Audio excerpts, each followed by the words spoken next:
le Japon construit officiellement un bouclier high-tech d'une puissance terrifiante pour protéger ses frontières. On parle de sous-marins furtifs de pointe, de planeurs hypersoniques et de forteresses flottantes conçues pour arrêter des flottes entières. Mais laquelle de ces machines futuristes va vraiment tout changer? On le découvre aujourd'hui en explorant le top 10 des armes futures les plus redoutables des forces d'autodéfense japonaises. On démarre notre compte à rebours à la 10e place avec le véhicule porte-mortier CTW. Quand on pense à l'artillerie lourde, on imagine probablement des chars à chenilles lents et massifs qui mettent une éternité à se mettre en position et qui s'enlisent dans la boue, non? Eh bien, oubliez tout ce que vous saviez, parce que le Japon change complètement la donne avec cette option rapide sur roue. Ce véhicule hautement mobile est conçu pour fournir un appui-feu indirect rapide aux forces terrestres en s'appuyant sur un mortier de 100 20 mm d'une puissance redoutable monté sur un châssis à roues très souple. Il peut foncer sur les autoroutes à des vitesses allant jusqu'à 100 km/h, ce qui lui permet de répondre aux menaces sur différentes îles plus vite qu'on ne peut dire tir en approche. Pensez à l'avantage stratégique que cela représente. Il peut se mettre en position, déployer le mortier lourd, lâcher une salve d'obus dévastateur et plier bagage avant même que l'ennemi puisse localiser d'où partaient les tirs. Cette tactique classique du frappe-et-repli est indispensable dans la défense insulaire moderne où la rapidité, c'est littéralement la survie. Il remplace les anciens modèles d'artillerie à chenilles parce que le combat moderne exige une agilité et une flexibilité extraordinaire sur tout type de terrain. Imaginez rouler sur une route côtière et devoir soudainement verrouiller tout un secteur avec une puissance de feu massive. C'est exactement ce que fait ce véhicule. Au fait, si vous regardez depuis votre téléphone, n'oubliez pas de laisser des points hype à la vidéo.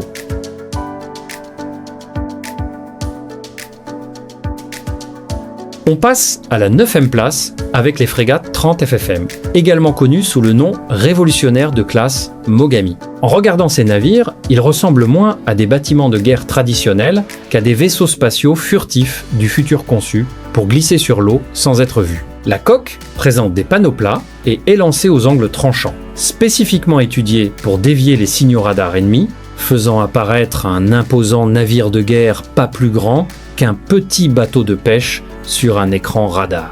Mais la vraie magie de ces navires opère à l'intérieur. Ils sont dotés d'une automatisation poussée à l'extrême, notamment d'un centre d'information de combat circulaire futuriste qui ressemble au décor d'un film de science-fiction, avec d'immenses écrans numériques partout. Grâce à cette technologie époustouflante, ces frégates ne nécessitent qu'un équipage d'environ 90 personnes, soit pratiquement la moitié de ce qu'un navire de cette taille exigerait normalement. C'est une victoire majeure pour le Japon, car cela résout les problèmes de personnel tout en maintenant l'efficacité au combat à son niveau maximum absolu. Avec environ 130 mètres de long et plus de 5000 tonnes en charge complète, ces bêtes furtives peuvent atteindre des vitesses bien supérieures à 55 km/h.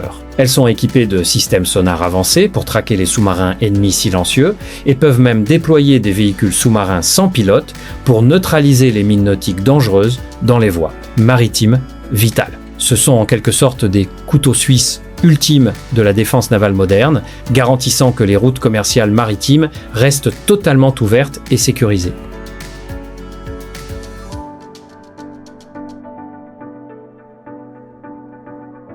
Cela nous amène parfaitement à la 8e place, le missile Type 12 amélioré. Si vous pensiez que la version originale de cette arme était déjà dangereuse, cette énorme mise à niveau va donner des maux de tête permanents aux planificateurs militaires adverses. Le Japon prend son fiable missile anti-ship, lancé depuis le sol, et le transforme en missile de croisière longue portée, capable de parcourir des distances incroyables.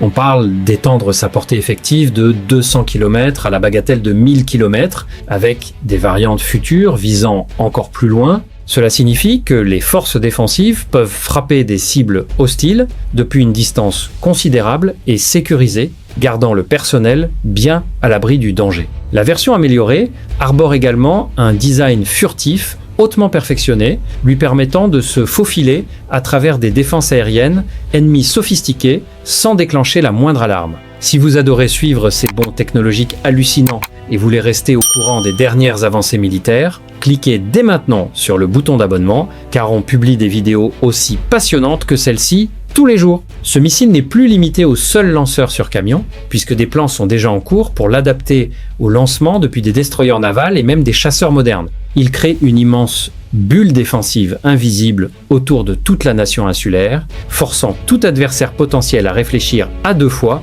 avant même d'envisager de franchir la ligne rouge. Tout repose sur la capacité à frapper l'ennemi avant qu'il ne sache que vous êtes là. Imaginez un missile capable de raser la surface de l'eau à quelques mètres, se dissimulant sous les ondes radar jusqu'au tout dernier instant. Cela redistribue totalement les cartes de la puissance dans la région.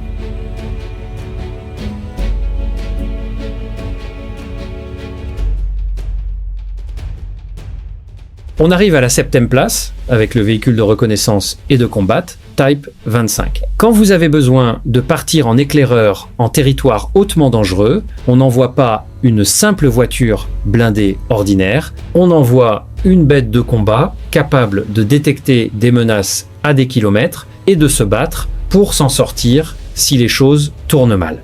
Ce véhicule de combat sur roue est spécifiquement conçu pour localiser les positions ennemies, collecter des renseignements militaires essentiels et transmettre ces informations au commandement en temps réel.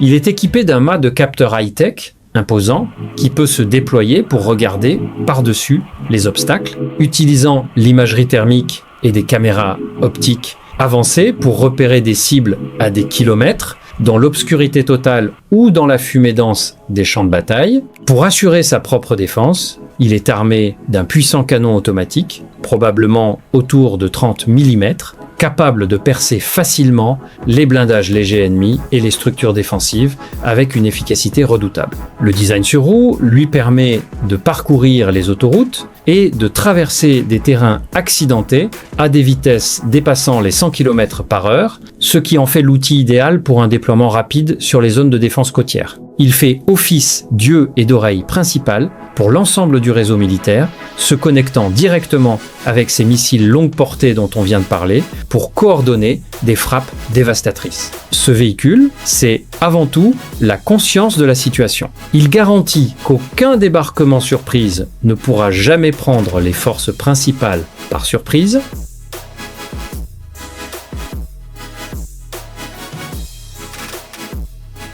À la 6e place, on sort carrément de la science-fiction pour entrer dans la réalité avec les canons électromagnétiques Railgun. Ça ressemble à quelque chose sorti d'un jeu vidéo, mais le Japon teste activement cette technologie époustouflante en mer en ce moment même. Les armes traditionnelles utilisent la poudre à canon pour créer une explosion qui propulse une balle hors du canon, mais les railguns éliminent complètement les explosifs du processus de lancement. À la place, ils utilisent d'immenses impulsions d'énergie électrique pour générer des champs magnétiques incroyablement puissants le long de 2 rails parallèles, propulsant un projectile en métal solide sur toute la longueur à des vitesses inouïes. On parle de vitesse de lancement dépassant 7000 km/h, soit plus de Mach 7.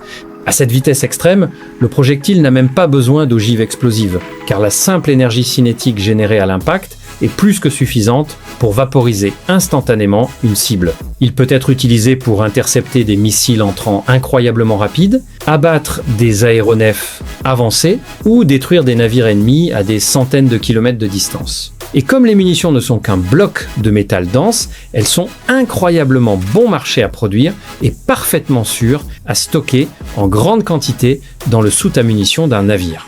Imaginez une arme avec laquelle vous n'avez jamais à craindre une explosion accidentelle à bord de votre propre bateau, tout en ayant la puissance de percer n'importe quel blindage sur Terre.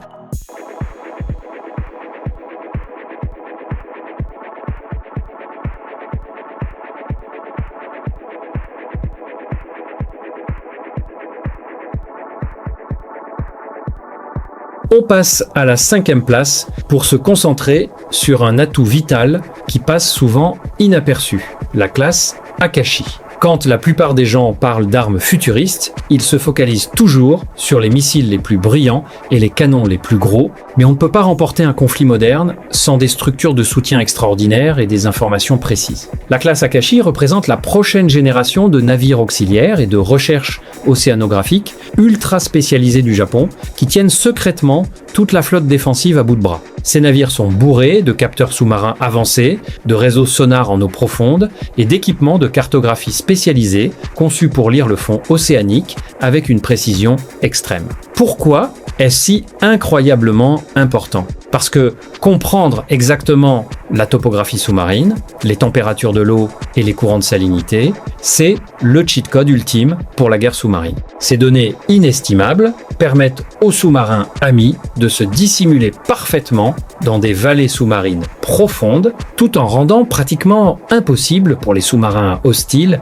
de s'infiltrer en douce dans les eaux territoriales. Sans ces navires de cartographie, même les sous-marins les plus avancés navigueraient à l'aveugle dans les eaux complexes entourant les îles. Ils transforment l'océan lui-même en allié actif pour la défense. Ces grands navires peuvent sembler calmes et non menaçants de l'extérieur, mais ils fournissent les données de navigation et tactiques essentielles qui guident chaque actif de combat de notre liste. Ce sont les cerveaux silencieux et intelligents derrière la puissance physique de la marine, garantissant que la flotte conserve toujours l'avantage ultime du terrain à domicile. Cela nous mène directement à la 4e place, le projectile planant hypervéloce HVGP. C'est l'entrée de pointe du Japon dans la course aux armements hypersoniques à très hauts enjeux et c'est un véritable tournant pour la défense régionale. Ce système d'armement est lancé haut dans le ciel à l'aide d'un puissant propulseur à fusée, mais une fois qu'il atteint la haute atmosphère, le projectile se détache et glisse vers la Terre à des vitesses bien supérieures à Mach 5. Ce qui rend cette arme incroyablement terrifiante pour les adversaires, c'est sa trajectoire de vol hautement imprévisible. Les missiles balistiques traditionnels suivent une trajectoire prévisible, comme une balle de baseball lancée, permettant aux ordinateurs de défense de calculer leur point de chute et de les abattre. En revanche, le projectile planant hypersonique peut activement manœuvrer, s'incliner et changer de direction tout en volant à des vitesses extrêmes dans l'atmosphère. Cela en fait un cauchemar absolu pour les systèmes de défense aérienne avancés à suivre et encore plus à intercepter. Il est spécifiquement conçu pour défendre des îles éloignées depuis de longues distances, capables de neutraliser des cibles terrestres lourdement fortifiées ou des navires de guerre ennemis en mouvement à des milliers de kilomètres avant qu'ils ne puissent s'approcher. Au fait, si vous appréciez cette plongée dans la technologie militaire futuriste, n'hésitez pas à cliquer sur le bouton j'aime dès maintenant pour soutenir la chaîne et nous aider à vous proposer encore plus de contenu génial.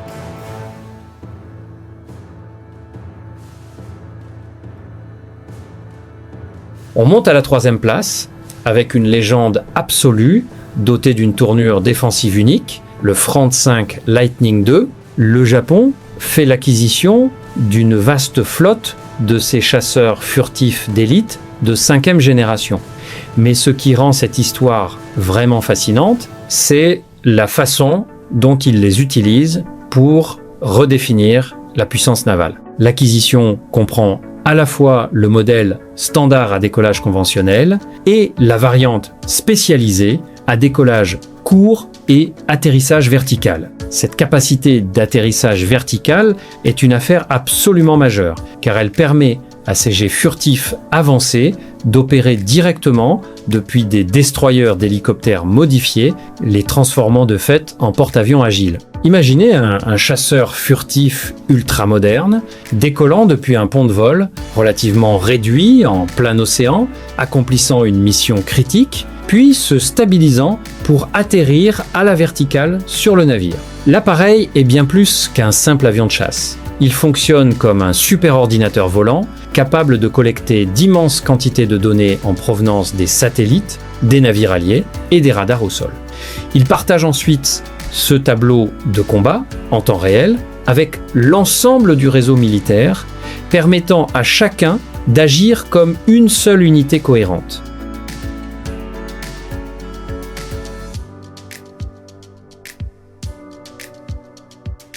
On passe à la deuxième place avec l'imposant destroyer de défense aérienne 13 DDX. Si les frégates furtives dont on a parlé plus tôt sont les chasseurs agiles de la flotte, ce futur navire de guerre est l'ultime forteresse flottante conçue pour résister aux attaques les plus lourdes imaginables. Développé spécifiquement pour contrer les menaces modernes comme les missiles hypersoniques et les essaims de drones massifs, le 13 DDX est en train d'être équipé du summum absolu de l'ingénierie navale et des technologies défensives. Il sera doté d'un système radar révolutionnaire capable de suivre simultanément des centaines de cibles à grande vitesse sur de vastes distances. Pour éliminer ces menaces entrantes, le destroyer embarquera un arsenal massif de missiles surface-air longue portée, de systèmes défensifs rapprochés avancés, et il est conçu dès le départ pour alimenter ces incroyables railguns électromagnétiques dont on a parlé précédemment. Il utilisera également des armes à énergie dirigée, notamment des lasers haute puissance,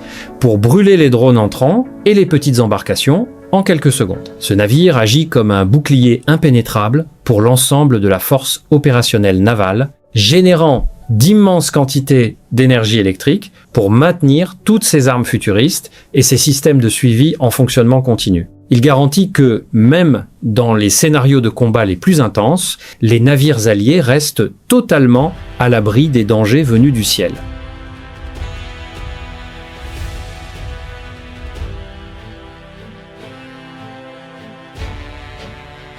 Enfin, on arrive à la 1re place avec le joyau incontesté de la future puissance navale japonaise, les sous-marins 29 SS. Le Japon construit déjà certains des sous-marins conventionnels les plus silencieux et les plus performants de la planète, mais cette conception de nouvelle génération pousse la furtivité sous-marine à un niveau presque impossible. Le 29 SS présente un nouveau design de coque radicalement différent, qui supprime les éléments structurels traditionnels, comme les ailerons de kiosque, pour réduire considérablement la résistance à l'eau et le bruit acoustique. Au lieu d'utiliser une hélice standard qui peut créer des bulles et des sons révélateurs, il est conçu pour utiliser un système de propulsion à pompe hydraulique avancée, le rendant pratiquement invisible pour les sonars ennemis lorsqu'ils se déplacent dans les profondeurs. Il sera alimenté par des systèmes de batteries lithium-ion de dernière génération, lui permettant de rester immergé pendant des périodes incroyablement longues, sans jamais avoir besoin de faire surface, ni de faire tourner un moteur diesel bruyant pour se recharger, armé de torpilles lourdes, de gros calibres et de missiles de croisière d'attaque terrestre longue portée. Ce fantôme des profondeurs peut frapper des cibles stratégiques sans jamais trahir sa position. Et voilà, chers amis, ce sont les 10 meilleures armes futures des forces d'autodéfense japonaises.